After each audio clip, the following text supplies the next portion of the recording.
the years, we've done other projects to engage people in restoration efforts on the Hudson River. And this current project that everybody's here today about is that the gardens that, essentially wouldn't be here today had been, our effort not in this community not been successful, but it was, so that we do have the gardens. And after Hurricane Sandy and the flood waters that came in here, it gave birth to all of these amazing green infrastructure and climate resiliency projects throughout the 48, 47 community gardens throughout the neighborhood. So I'll do a presentation more in depth about what those green infrastructure projects are. But Ecological City as a whole is basically engaging communities, over 50 community partners and thousands of artists and residents and different community people who are all involved in helping create both visual art and performances and educational projects with different collaboratives with different community centers and schools in the neighborhood to intersect and create work about their 20 different sites. Everything from community gardens to neighborhood sustainability initiatives like green roofs and solar projects and 6th Street community centers, rooftop bee farm, and community supported agriculture program, to what's happening now on the waterfront, the East Side Coastal Resiliency Project, and how we got catapulted into what was unexpected just about a year ago, which Howard will speak to, a different plan that the community had worked on for many years, that many in this room think was a more destructive plan. So tonight what you're going to see in order are going to be a bunch of different presentations, both on the East River Park by Howard Branstein, who's also been very active leading with the East River Park action marches and rallies and hearings at both Community Board and City Hall. Wendy Brower from Green Map is going to present on sustainability development goals and how these UN and sort of global goals connect to what we do on the local level, which is all celebrated through the pageant. Then we have Dee Dee Mosher, who's one of our artists, who's going to be presenting on bioremediation and a lot of the art, how she incorporates those processes into ephemeral artistic works that give back nutrients to both the soil and water, as well as regenerative agriculture. And then Aziz is not here because he's dealing with, I think, a very serious family emergency, but I'll present on some of the green infrastructure projects within the gardens, and then that will segue into, you see the pageant and how we incorporate all of these ideas between the gardens, the neighborhood, and the waterfront, sustainability and climate solution initiatives into visual art and performances that the community co-creates and celebrates through the pageant each year. So every year we redesign it to deal with what are the current issues.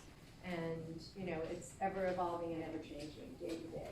So Howard. In fact, I'm just coming from a meeting this afternoon with a number of groups who met with Carlina and her staff on the East River Park. As some of you know, the City Council is moving to vote tomorrow officially to approve the city's plan, which looks pretty definite. So that's not a happy ending right now, but the struggle will continue. Some 4 or 5 years ago, or in 2013, a planning process was initiated after Hurricane Sandy to develop a coastal resiliency plan for the east side, swinging around Lower Manhattan and up part of the west side. And the plan that emerged from that after a few years was called the Big U. Wendy may be talking more about that.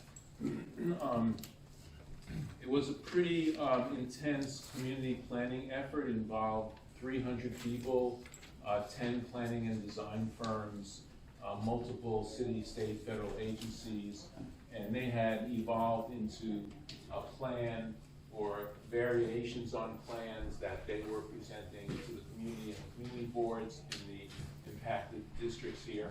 The city abruptly canceled that entire process last September in 2018 and said, no, we're going with something totally different.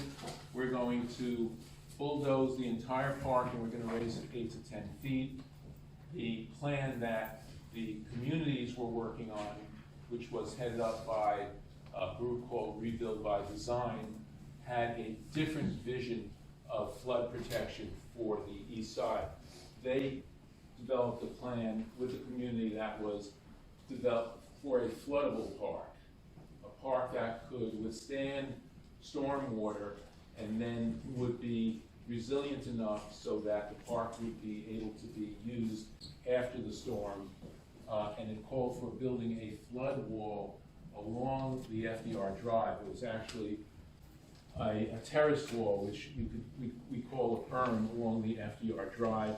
The city said, no, that's not going to work.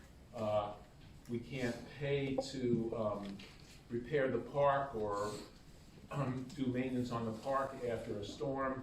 So we're going to put that flood wall right along the river edge. And then we're going to backfill it with 8 to 10 feet of landfill. And thus began the great conflict between many of us in the community and the city and those who ended up supporting this plan. So that was one very deep conflict in terms of the paradigms that we were fighting over. And I'll get into that a little more now. The city's plan, the idea of building a wall, which I call Trump think, was that this is the way to protect the community from flooding, as opposed, and we kind of looked at that as a 19th century idea. The more contemporary ideas with respect to flood protection are these concepts of creating areas that can absorb stormwater, what they call bioswales, floodplains, and that kind of concept was what the community was focused on. Plant more trees. The city's plan means cutting down about 1,000 trees. We said, well, that doesn't make a lot of sense in a climate emergency. Let's see what we can do to save as many of these trees as possible. In fact, let's expand the park by decking over the FDR Drive. So one way to combat climate change is to increase park and green space. The other way to combat climate change is by decreasing greenhouse gas emissions. So where are most of the emissions coming from on the east side? FDR Drive, right? There's over 100,000 cars every day transversing north and south on the drive, resulting in some of the highest asthma rates in the city for residents living in those developments. So we put forward, and this is something that I promoted a lot, the idea of looking at the FDR Drive and analyzing why we are enabling 6 lanes of traffic in a situation where the average vehicle has about 2 occupants. Okay, so that means you have thousands of cars traveling back and forth on the FDR Drive and less than half occupied. So why should we pay for that kind of extravagance or enable that kind of extravagance when we're in a climate crisis?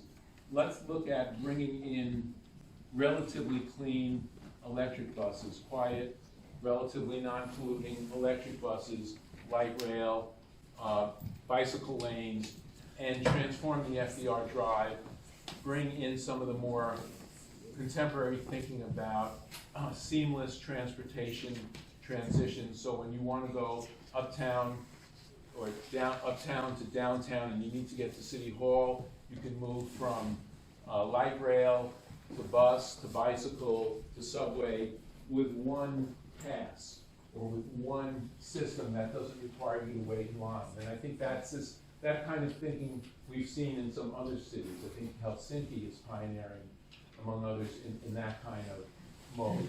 So we were pushing a more climate-focused plan in this controversy. Of course, it was kind of outside the box thinking. The city wasn't quite ready, and the local electeds weren't quite ready to deal with that kind of issue. Their focus is on building this flood wall, building a flood barrier. The initial cost of the community's plan was around $700 million, and that included the flood barrier, as I mentioned, along the FDR Drive, and other improvements. The city's plan came in with a price tag of $1.45 billion, so twice as much to do the kind of flood barrier that they were talking about. And we've had like a massive amount of opposition to this plan. Many of you, I'm sure, have been to some of the hearings. We had a big demonstration with several hundred people in September, marching through the neighborhood at the park. Then we did a symbolic burying of the plan, not the park. That was our slogan. And we got some good local press attention. At the same time, we also started reaching out to organizations to sign on to a letter to ask the city to delay any vote on the city's plan, and if that was not possible, to vote no on the city's plan. And I see some of the folks here from various organizations who signed on to the letter. El Jardín, thank you. Yay, go team. So we were able to amass, I have a few of these, 50 organizations who signed the letter. I'll just pass this around. You can keep that, which was, pretty amazing. We had East River Park Action, which was the primary action group, umbrella group for this in the last 4 or 5 months. East River Alliance, an earlier iteration that initially challenged the city plan. NYCCGC Speaks, which were New York City Housing Authority residents who actually collected about 2,000 signatures of petitions of residents who were opposed to the city's plan and who were advocating for this earlier community plan that did not require the 100% destruction of the park. So altogether, we got about 8,000 petitions, which we sent to our local council members and to all city council members and elected officials, saying, don't do the city's plan. Let's consider a plan that's far less destructive, that's more ecological. And by that we mean that considers not just the effects of climate change, and this is important to grasp, because when the city says they're developing a resiliency plan, that sounds like a fancy word, but it basically means nothing. It just means the ability to come back from a disaster. It doesn't say anything about the causes of the disaster. What causes sea level to rise? There's nothing in the city plan that addresses that matter. In fact, it makes it worse by cutting down all the trees. So we said, let's move forward with an ecological plan. Let's spend some of that money actually decreasing emissions and expanding park space. That's how we combat climate change. So that's about where we are today. What else can I say about this plan? Tomorrow we have the big city council vote. We'll be having a press conference at 1 p.m. So I want to invite everybody to City Hall tomorrow. What area is it like designed to protect?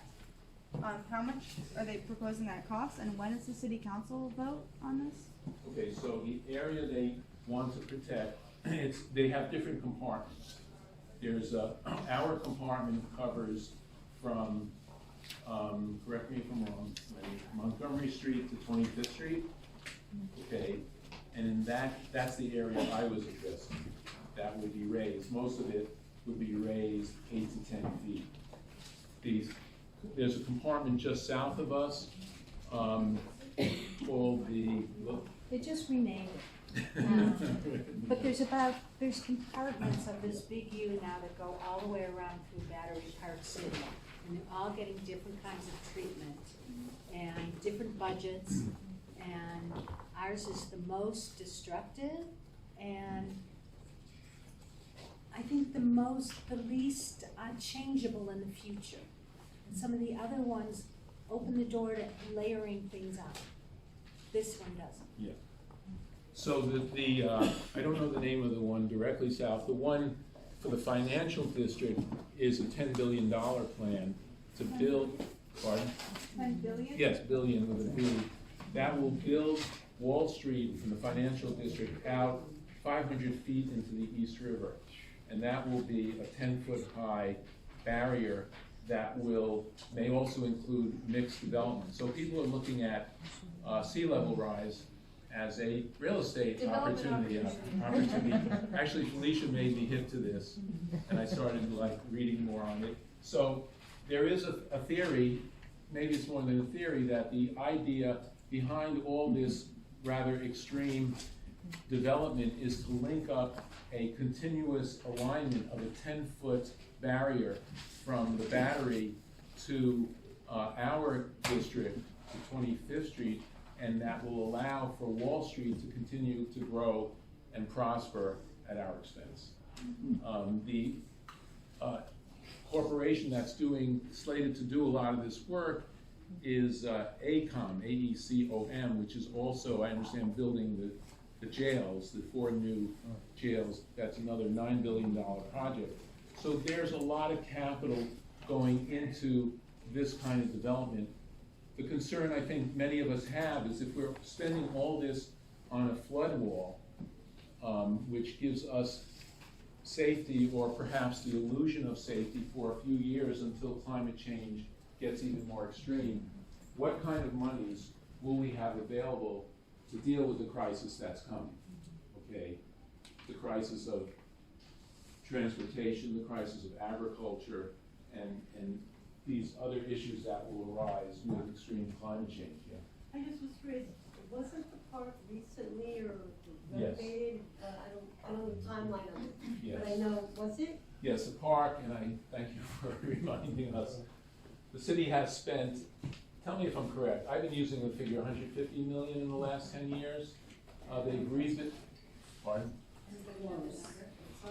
Okay, they rebuilt the entire promenade, which was finished 2011.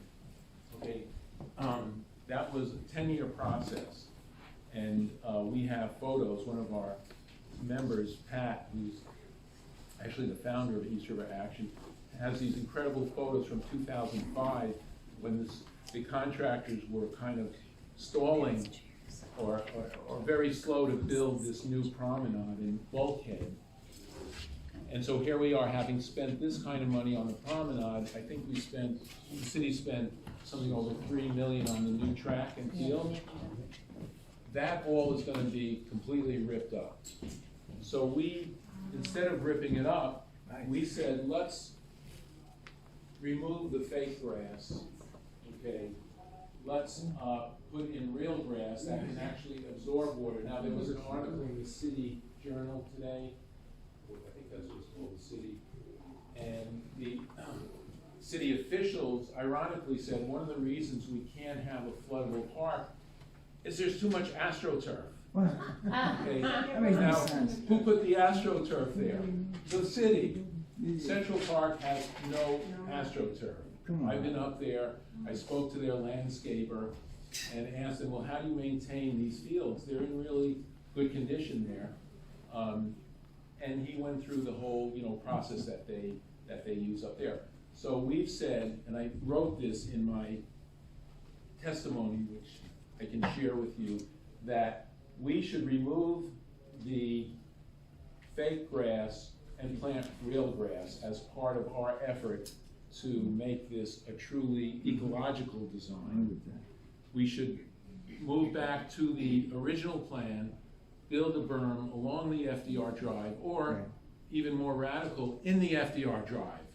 Why do we need 6 lanes of highway Exactly. when we have only 2 people, maybe per car, per vehicle using it? So maybe we could afford to shrink the FDR Drive, not disrupt the Con Ed lines that the Con Ed is raising. Their power lines run along the western end of the FDR Drive. Let's deck over the FDR Drive. Let's bring in dedicated buses or light rail. Hey, that's the beginnings of a plan that's a model for communities elsewhere in New York City and beyond. That's how we need to address climate change. Thank you. I'm just gonna show you a couple slides, since Howard told you most of the story. But one of the things I want you to notice is where the flood line was for Sandy, how far into the community it came. So that water was gone a day later, but we're still living with it. Floodable, natural park, making room for the water. That's what most cities are doing now. And this is how they changed it. So it's this flat plain. I mean, scarily, this is their idea of what we do with the trees they've chopped out as you turn them into children's adventure park. There's some really bad ideas in there. And this is what Howard was talking about. It's hard to imagine FDR being decked over. But this image is from 2014. This is part of what this community co-created and won $335 million for, and yet it still has not been studied. Now they're promising they will study it. We'll find out when. The FDR will become the congestion pricing free zone in 2021. So there's going to be an increase in vehicle traffic on it, at least temporarily, which to me even points to more reasons why we need to think about this deck as a mitigator of that air pollution. You can see how close lungs are to it, right? People live so close to it.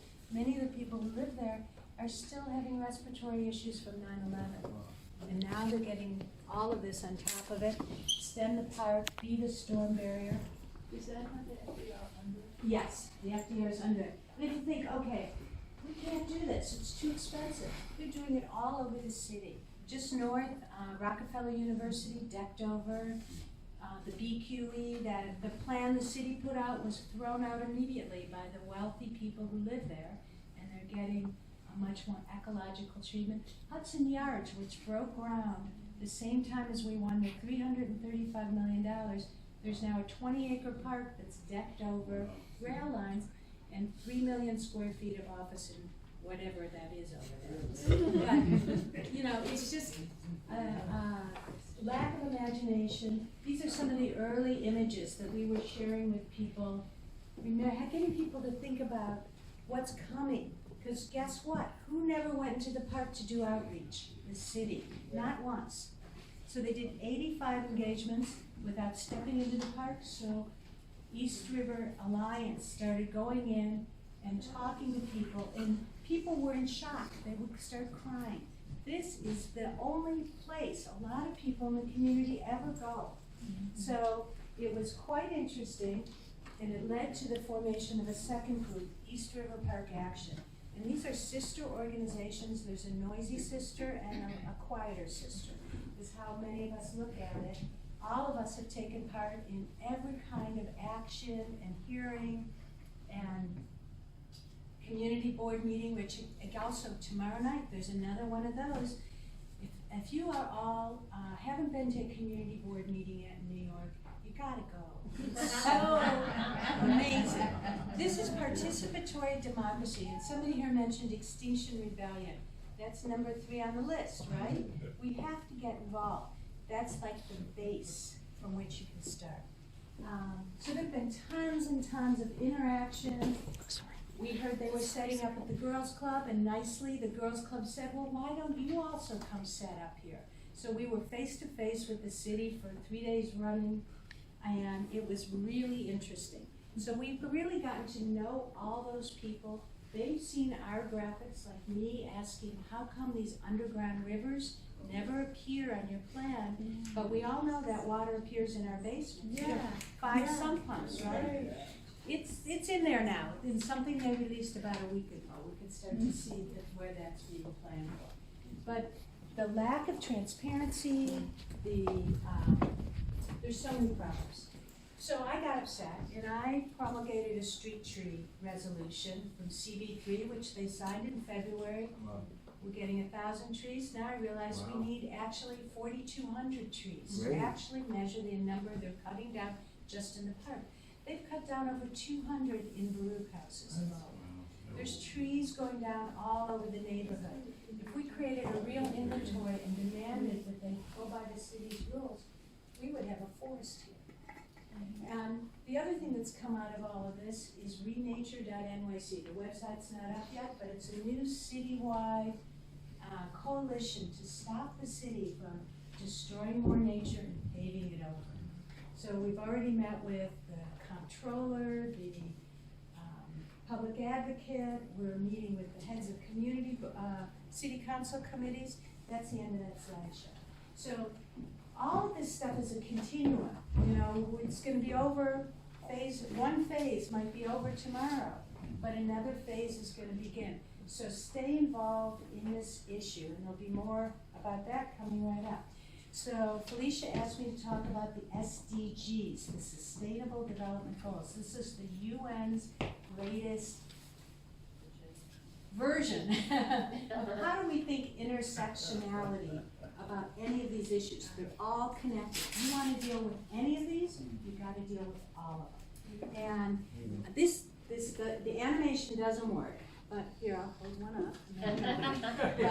A little faster. Faster, right. But that ring, if you see that ring around, that is the whole thing together. Okay. And is this just a graphic design exercise? No. No. It's actually, under each goal, there's dozens of steps that a city, a municipality, a project should be looking at. What are the indicators? How do you really get there? And this is growing year by year, and if you go on there, it is exactly that, year by year. They have all these, people are using them all over the world different ways, and there's a style guide, and you can see some of the things they don't want you to do with that. But people are doing all kinds of interesting and neat things to try and connect people to these goals, make them real. Has anybody ever seen them before in New York City? No. A couple of people. We have the United Nations here, and they are not leaving those grounds. No. And to me, that's really crazy if they think, you know, this is a fairly sophisticated city. We should be seeing these. We should have an understanding, like people in other places are starting to do, to use them to plan and design. So I think, you know, that it's just this big jumble right now.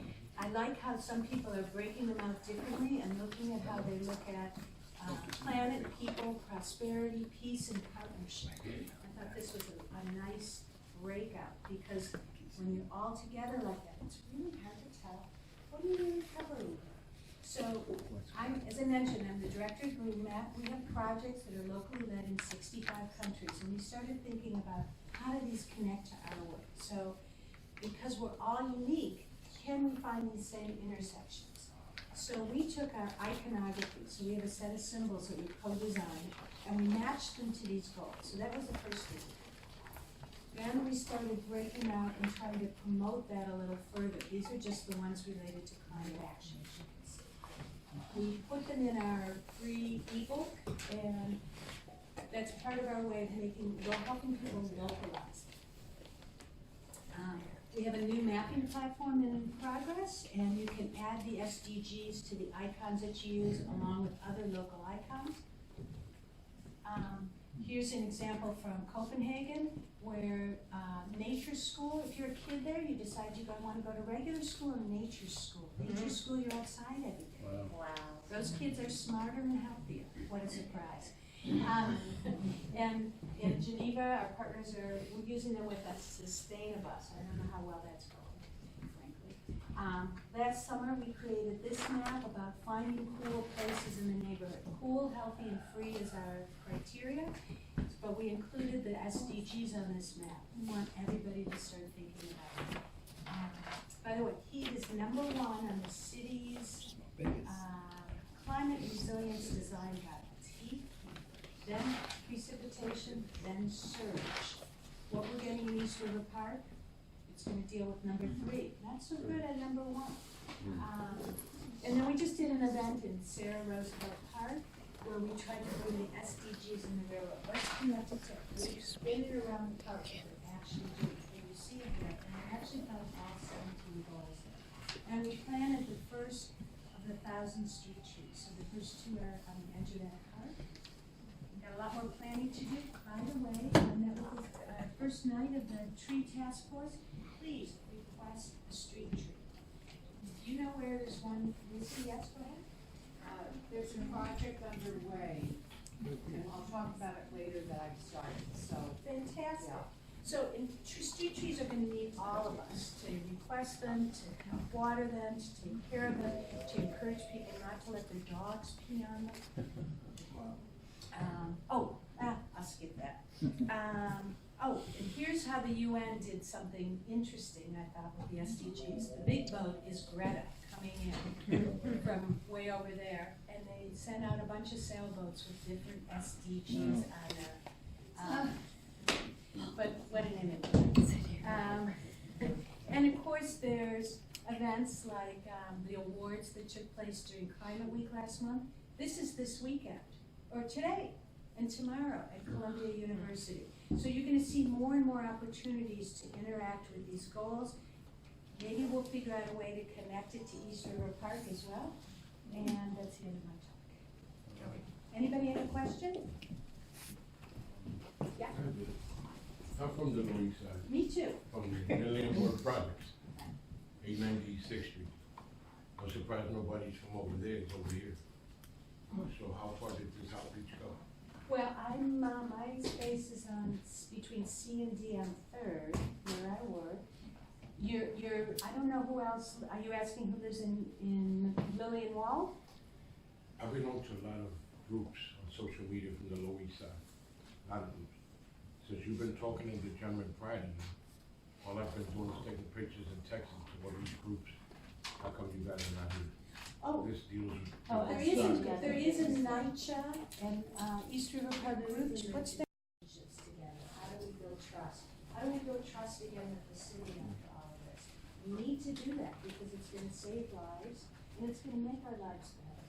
And that's why I'm excited about the tree thing, because I think all of us can get involved in that, just like the gardens and all that. So, thank you for asking, yeah? I just want to underline an intersectional issue that was referenced earlier, and I want to make sure I understand correctly. AECOM is the same company that is chosen to design the infrastructure for a $9 billion plan to protect the financial district. And it's also the same company that is overseeing an $11 billion plan to build 4 new jails. They're a construction management company. So they're not necessarily the designers and planners, they're not the people who are gonna actually do the building, but they're in the middle of all of that. So, from what I understand, and they're a huge company, and they're involved all over the world, not just here. So, it's a company that we all are wondering about, what's the connection to how this project got changed? We don't know the answer. It's a good one. There's one point that we haven't really mentioned, and as part of Stiefus and Peter Cooper, they have a certain interest as well in building for the future towers. So what I realized, along with getting involved with the East River Action, was that they were kind of getting information out, but not to anybody in the community, because I live in that community. And I said, it doesn't make sense. Why wouldn't they want protection? And then it occurred to me, it's in their best interest to get that whole back area by the water all fixed up so they can put their towers up. And, you know, you've got to look at the developers and see, or the, you know, different players, how they're all kind of suppressing things. Look across the river at Brooklyn and you can see Right. what the vision is, unfortunately, for New York City. Right. But you also can look at Brooklyn and you can see Brooklyn Bridge Park, which is designed to flood. You can also see Hunters Point Park in Queens, designed to flood. So those principles are being applied, but not on this side of the river. There's a lot of really hard to understand things going on. And I'll leave it at that. Thank you. So that was the whole thing. After Hurricane Sandy hit New York, the community gardens were seen in this, you know, I always say they gave birth to the climate resilient solutions. You know, back in the day, we always thought we were saving the community gardens because they were open community centers and provided fresh air and brought people together, and people could grow flowers and trees and vegetables in them. But nobody really saw what would happen after the potential impacts of climate change and flooding. And that was the big wake-up call with Hurricane Sandy. So out of that, the gardens ended up, and the coalition, being awarded $1.2 million or something in that realm to go within the 47 community gardens and build in green infrastructure projects. So what the gardens actually did naturally, without any, let's say, deeply involved bioswales or water harvesting ponds or, you know, all of this other built green infrastructure, they naturally absorbed the floodwaters and prevented pollution runoff. So the gardens after that were given this money to say, okay, well, now that the gardens naturally provided this climate resiliency, how can we enhance that? And so that's what you have going in currently within 47 gardens. So even though some of the different infrastructure projects overlap, through the pageant, we highlight each garden's climate solution. So every site offers up a different solution. So some are doing vertical farming and sustainable agriculture. I think we're going backwards. Okay, are you at the next one? Yeah. Some are putting in bioswales. So in other words, I don't know if any of you know De Colores up the street on 8th Street. They're getting a bioswale, which is sort of a gradated sort of pond stream area that will naturally filter pollution runoff by slowing the water flow down. People are also talking about putting in bioswales also along sidewalks, and so that's a big project that you see getting incorporated not only into streets, sidewalks, gardens, but in some of the large parks that are being built in New York, like Hunters Point South now across the river has a huge sort of berm and bioswale. So these are really forward-thinking resiliency designs that are being put everywhere from the top down in terms of government, you know, urban planning, but also what's so incredible here in this neighborhood is that it's really happening on a grassroots level. And so it really shows that how these projects can be undertaken in small community gardens, neighborhood-run spaces, and provide incredible solutions that enable people not only to feel a connection of what they're doing in their own neighborhood, but how those local solutions connect to the bigger picture of contributing to carbon reduction globally. So I find the whole network here just absolutely inspiring. And the next one is, okay, like solar microgrids. So 9th and C Garden is another community garden right here across the street from where we are tonight, and they're getting a solar microgrid. So there are not only 9th and C, I think La Plaza's working on bringing in also some solar projects into their gardens. There was someone else in the neighborhood who also we celebrated through the pageant, who was trying to develop a community solar project connected to housing here on Avenue C between 10th and 11th Street. So there are many innovative ideas that are really being grown by local people to integrate all of these solutions, even microgrids. Pollinator gardens. So that's another climate solution that is being cultivated. Pollinator gardens are being created now in Green Oasis Garden, just down the street on 8th between C and D.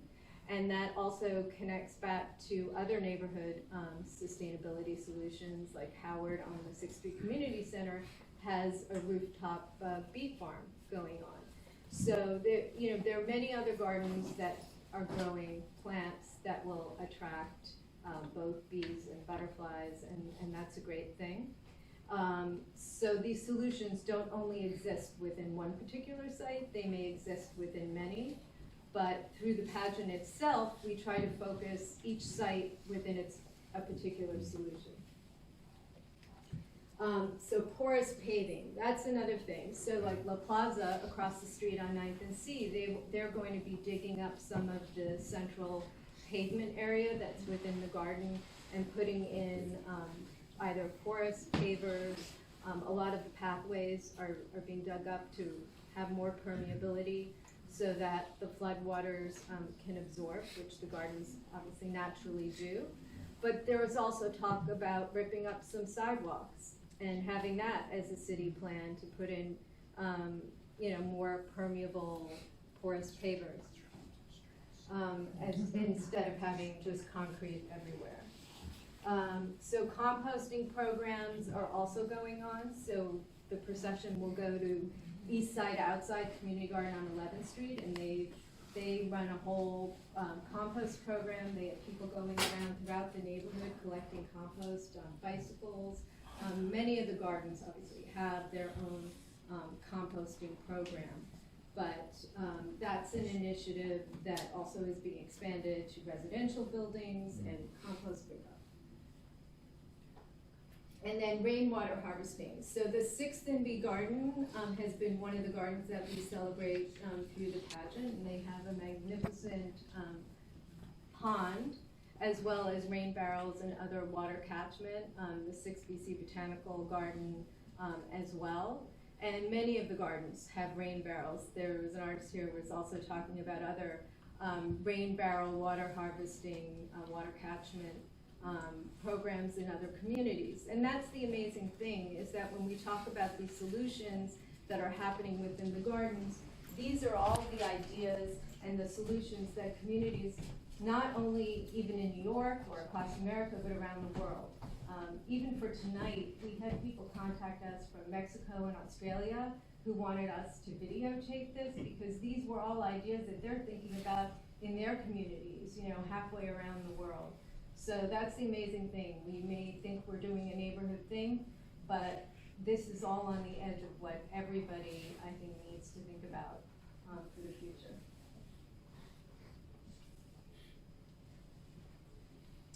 So as part of the Gardens Rising project, they also talked about signage, like how do you let the community know what's happening within the gardens? I mean, that was sort of one of the inspirations I had to do the pageant, is that I sort of realized, oh wow, there's all these amazing solutions and green infrastructure going in all these gardens, but people don't even know that. They may just walk up and down the street because they don't see it.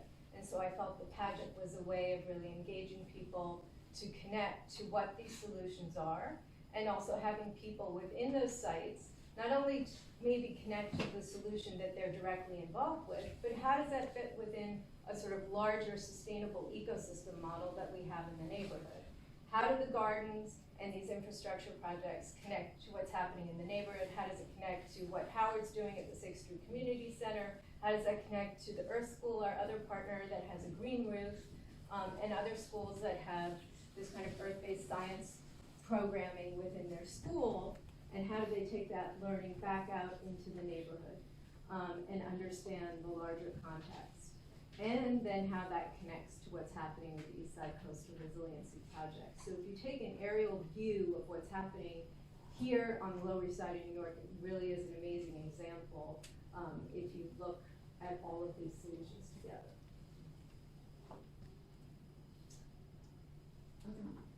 Okay, yeah, just go.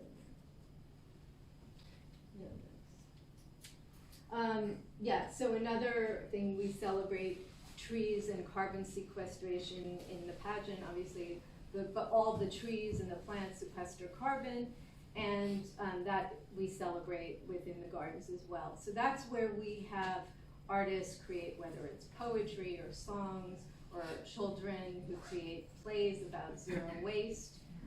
If there's solutions that we haven't already identified, that's where it's open for anybody to say, well, what about this?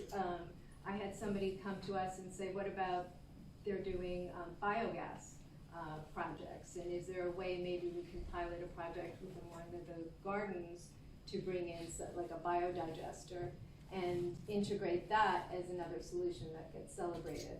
So it's not a closed project of defined solutions. Anyone here is welcome to come up with a new idea of something we haven't already celebrated.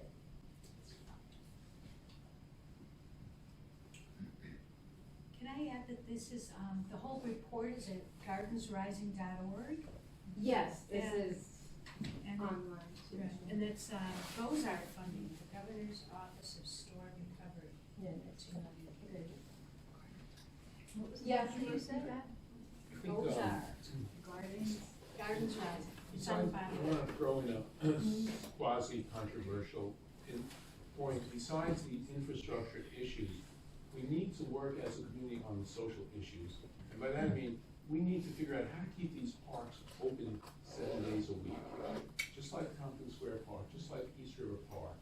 That will multiply the support for what we're trying to do here.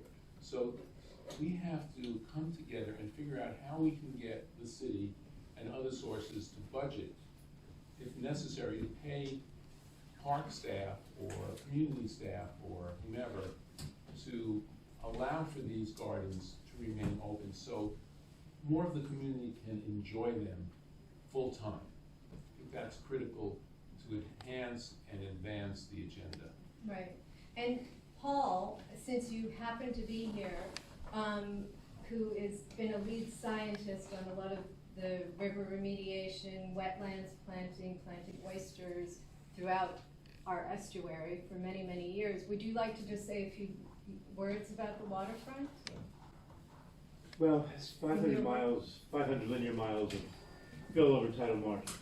So basically, this doesn't sound like a good way to start, right? And everything you see, looking at it, every time the city or the state or the Army Corps puts in front of us basically a plan, how much of it is a lot? When the British surveyed this place, when they came in the 1700s, they found 360 square miles of oyster reef. Basically, the reason no one starved here was not because the colonists were so smart, it's because it was so rich. So basically, anytime you see a perfectly sterile piece of concrete, or rock with no mussels, no seaweeds, no life on it, we failed. And it's a simple thing. It's really a kind of simple thing to build habitat. They're growing algae, growing seaweeds, growing mussels around the planet, and literally every linear foot of East River Drive, of the Hudson River, could again be oysters, mussels, clams, seaweeds. Basically, they work. And that was a food chain and food web. So it would take a humongous 13 acres of, say, mussels to filter all of the 1.2 billion gallons of wastewater we dump into the estuary every day. 13 acres. 13 acres of fuzzy rope, one of the habitat types, would cost you $250,000. Is this worth it? Wow. I guess so. Life is a measure anyway, but we're not using it. We're not using it at all. So in every street you walk by, I built the first swale type pieces, there should be 20 feet long, usually a bunch of feet deep, because you want to actually catch the water with broken glass aggregate. And basically, there's 1,500 gallons per swale, but you actually can catch about 15,000 or 30,000. So every couple hundred feet should be a place where the monarchs can get to milkweeds and where the water can get to groundwater. I love trees, but look at the understory too. We should have shrubs, we should have meadow. Every block needs to be connected. We need to eat every day, so do the migrating birds. 207 species of warblers and finches and the rest come through here, and they stop. In every park here, if you spend time, you'll see them. You'll see at least 20 different species of birds, and they have to eat. They eat the insects, they'll eat seeds, but they have to be block by block. And also, where's the next Darwin going to come from? She's going to come actually from having her hands in the dirt from the time she was 2 or 3, and that needs to be on every block. So it's a simple thing in a way. There's a simple measure. I mean, I love all the metrics. Obviously, I work with that stuff, but it's got to be life. How much life is there on the average street? And that's easy enough to see. So let's see what we can do. Thank you. So I hope you all have realized that basically they can rebuild. You can walk down Jamaica Bay, and literally every square foot of salt marsh has got about 100 rib mussels. Now, rib mussels, not to be insulting, they're kind of a damn weed. They'll grow anyplace, but that's what we want because they can take the worst conditions of New York City. All of our ancestors took it. They can take it too, and they will. And they basically, you just need to make habitat. So think of something like coir, like something like just like woven coconut. They'll attach to it in the intertidal, like between the high tide mark and low tide mark. So the Escape and her whole crowd have basically looked at, not like the Army Corps. The Army Corps is just thinking breaking the speed of the water. Well, about 5 linear feet of salt marsh cuts down the velocity of water about tenfold. Wow. So they do pretty well. But the Army Corps just doesn't understand. You don't need to beat it with a concrete wall. Probably some Zen Buddhists. Blades of grass do the same thing, and bunches of mussels do the same thing. And so this is where we kind of need to go. A very simple thing. So I actually put in front of the Sea Level Rise Task Force way years ago, before Sandy. Basically, if we had, you could put something like wind farms. You could basically make breakwaters out of wind farms. You could make breakwaters out of something that simply took the energy of waves and of flow, turbines. So this is high tech in a way. You could also do it with sea farms, the growing of seaweed, of mussels and seaweeds. But basically, if you want to keep water out, that is not going to work, because water, she's very powerful. If you want to slow it down, every last coral reef, every last seagrass bed, every last mussel buck does exactly that. So anytime you see something with concrete on it and no life, put the X on that, because it cannot work. Darwin noticed that every last island he sailed around was actually entirely surrounded by corals. He realized depth and water. Again, this was true here too. It was mainly the oyster, but also the mussels and the clams, and the seagrasses, and every linear foot of edge of New York City is almost unbelievable. 45,000 acres, 70 square miles, 1/5 of the city is still over tidal marsh. Wow. The garbage, the dredge material, it's all, the beautiful straight edge you see, it was never here. Yeah. So when they talk about the East River, I know DEC, the state says no fill. We need to build our archipelagos for life, for bird habitat, for herons, for basically the creatures that come through here, including ourselves on kayaks maybe, but just also just as preserves. Because what this was, one of the richest temperate estuaries on the planet, and our friends at Escape are trying to do that in the water. The Army Corps should too, and they can learn this. And this is just what you're hearing about essentially diversity being the measure, the kinds of beings. Every probably square meter of El Jardín and all these beautiful gardens are capturing about a kilogram of carbon per square meter every year, and storing some amount in the ground. So isn't there some problem with carbon in the atmosphere out here? So maybe we need more of this. So Escape is the creatures in the water, mussels, oysters, clams, do that work. The plants on the ground, and the first step is to increase those, and that's what some are trying to do. So here.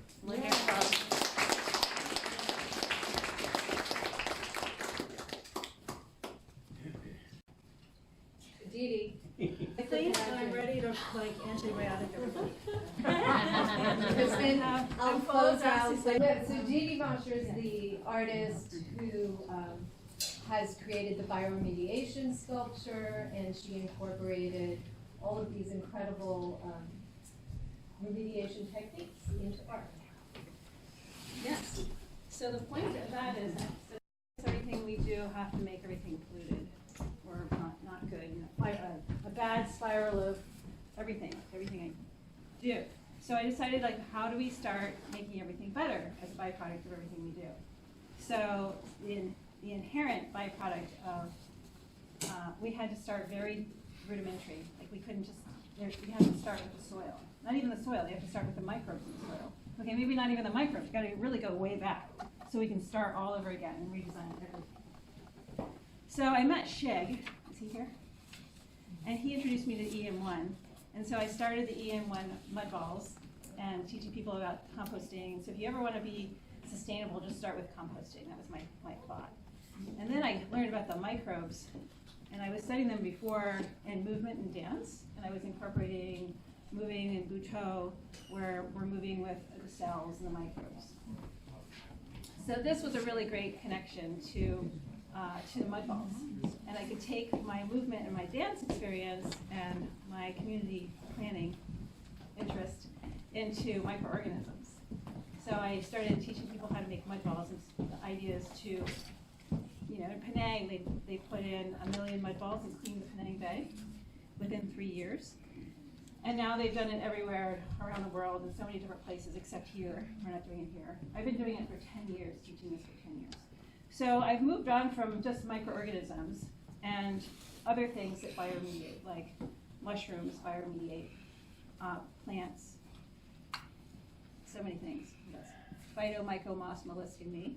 So phyto remediation, myco remediation, mushrooms, microbes, moss, lichen, algae, bladderwrack, kelp, so many things in the water, and mollusks, oysters and mussels.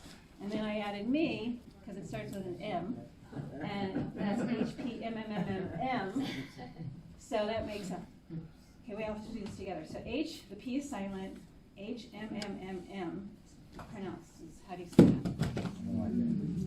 Isn't that bioremediating? I can't even do it, I'm so unbioremediated. But, So the me is the bioremediation of self, which we can use all of those things, mushrooms, plants, microorganisms, oysters, should they bioremediate something, right? So meanwhile, I'm on doxycycline, which is the absolute opposite of anything I want to do because I was scientific. And I had to decide between the plants or the microbes, I mean, whatever, the chemicals. So anyway, I don't know if that was a good decision, but I didn't want to get Lyme disease, so. I just got it in my belly button. It dove right into my belly button and started eating away. And I ate it. So.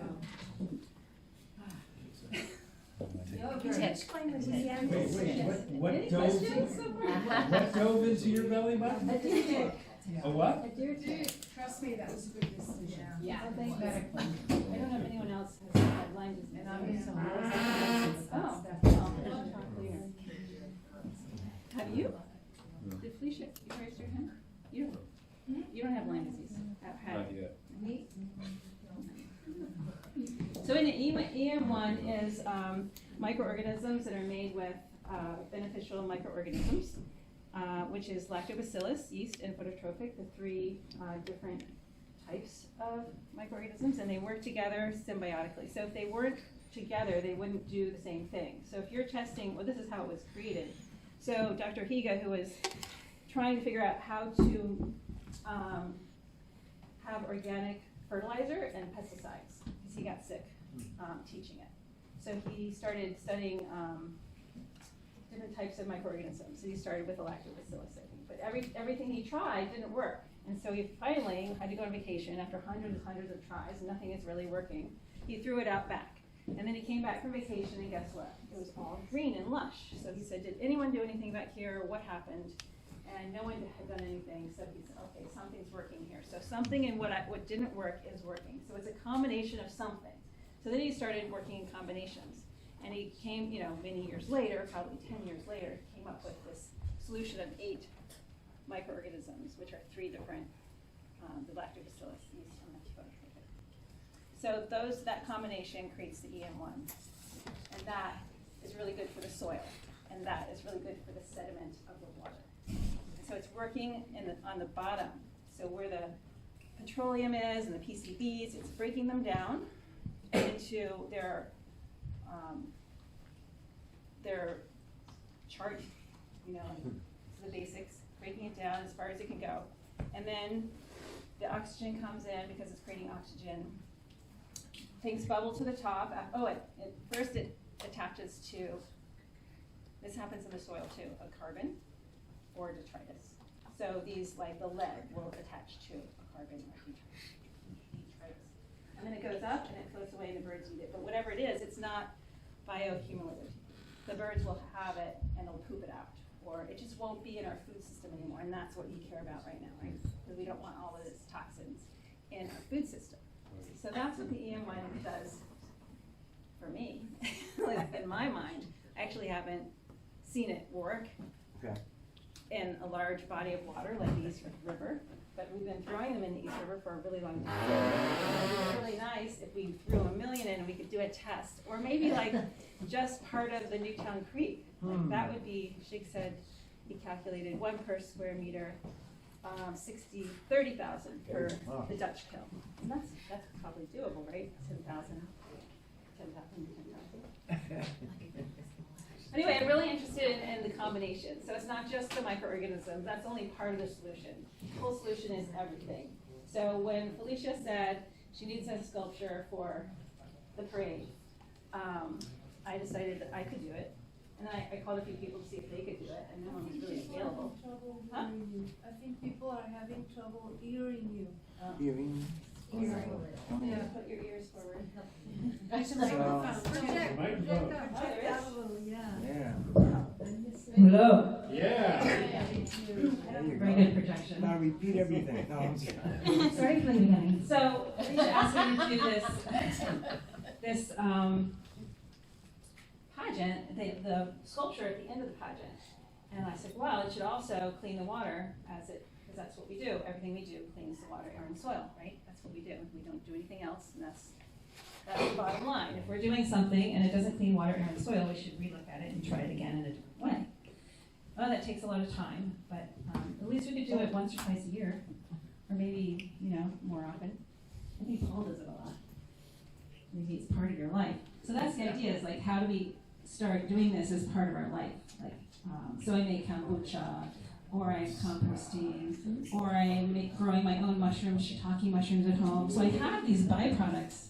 So when the sculpture comes around, I kind of have my network available, my lifestyle of bioremediation, and I just walk through my life and I collect the materials that end up being the sculpture.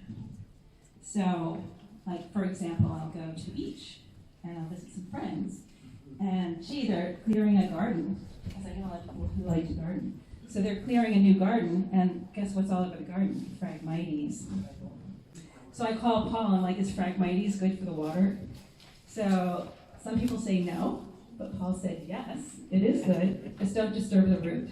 So that's no problem, because I don't need the root, I just needed the stalk. And the stalk, he says, will take metals out of the water column for maybe 10 to 20 years. It's so cool right here, so I can just say it. Basically, the organisms will attach to this big stems, float them around, and they will actually become a kind of living sculpture that will basically take metals and everything else out of the water. It's That's so cool. Yeah. So let's cut down the Phragmites that we're cutting down anyway. So what we did is I helped them clear their land a little bit, and I brought the Phragmites back by bicycle with Hannah. She put it in her panniers, and I went again, and my friend carried them. We carried them on the ferry and on the subway. So we brought them back here, and it was quite joyous because we love going to the beach and taking the ferry. And I got to see my friends and their babies, and it was just so much fun.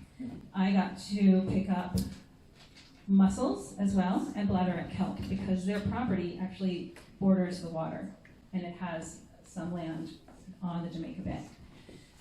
So this is the idea of lifestyle of bioremediation, doing things that we like to do, and the byproduct of doing them, so we're not doing anything extra, Like, I'm not like going to the store and ordering these off Amazon. I actually just went and lived my life and enjoyed my friends and helped them with their property and ended up with a lot of supplies for my sculpture.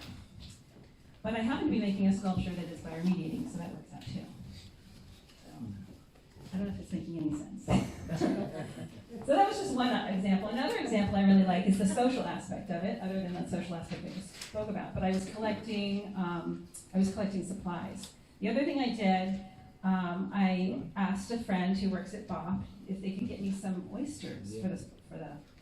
I don't know if this was okay or not, but under the covers of the BOP organization, I got some oysters. But I couldn't pick them up, so I asked a friend to pick them up.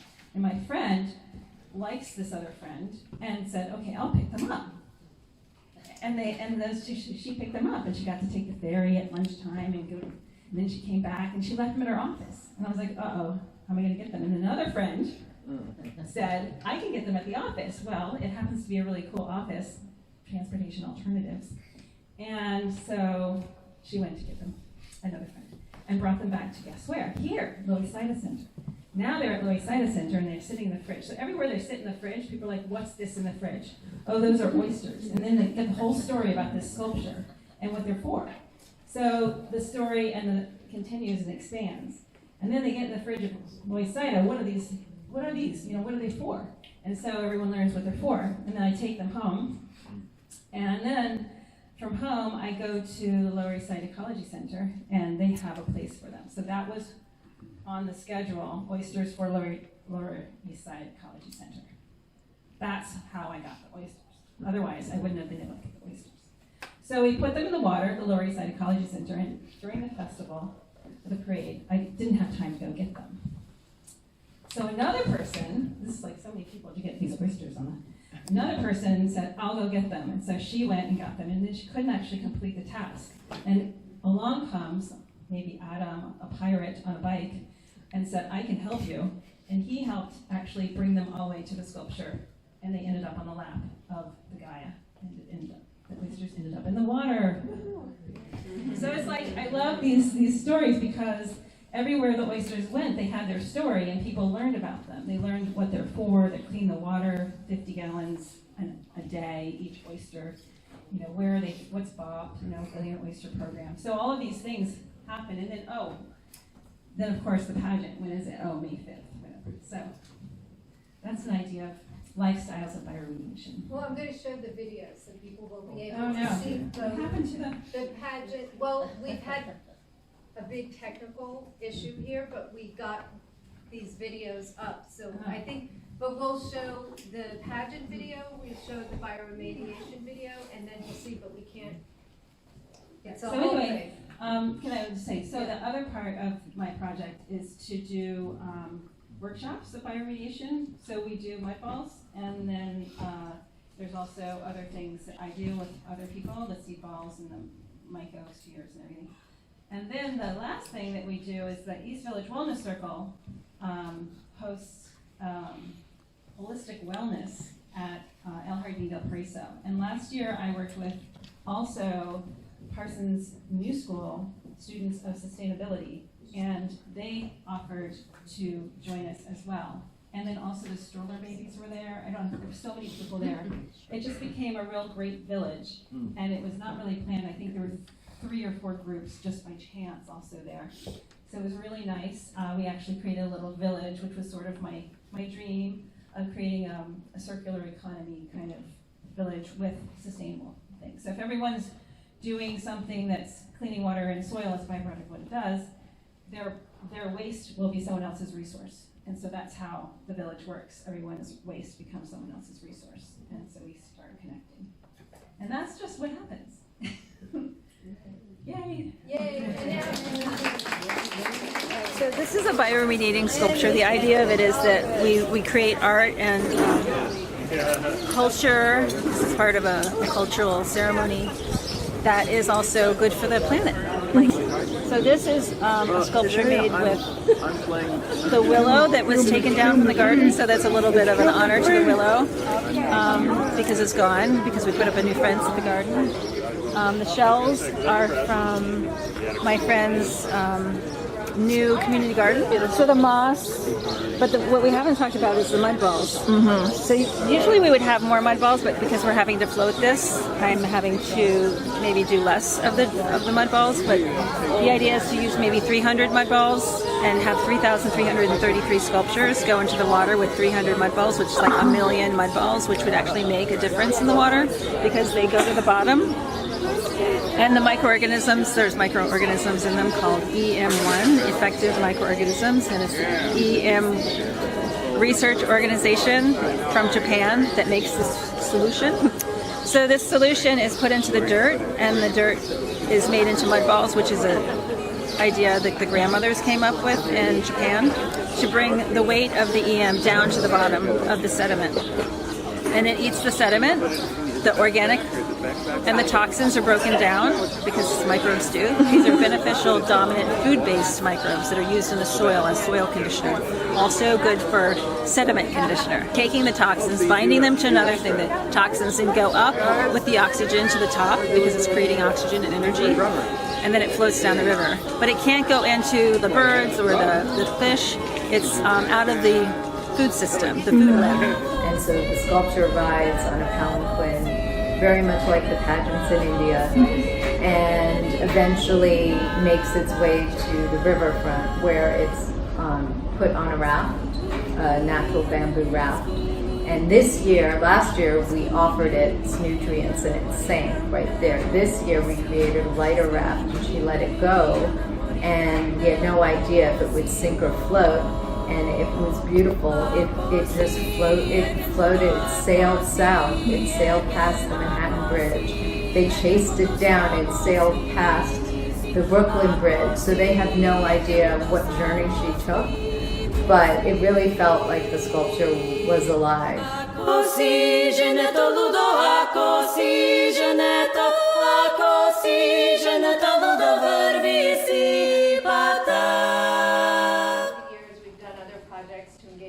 Restoration efforts on the Hudson River, and this current project that everybody's here today about is that the gardens that, essentially wouldn't be here today had they, our effort not in this community not been successful, but it was, so that we do have the gardens. And after Hurricane Sandy and the flood waters that came in here, it gave birth to all of these amazing green infrastructure and climate resiliency projects throughout the 48, 47 community gardens.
bamananye kabose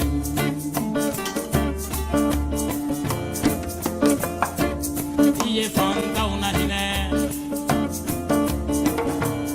iye jiginta una hine hey amaru jara iye bamananye kabose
hey amaru jara iye bamananye kabose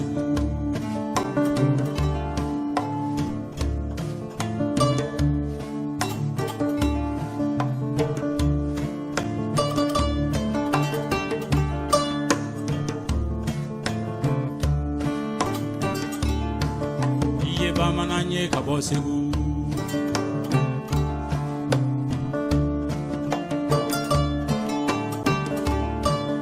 iye bamananye kabosegu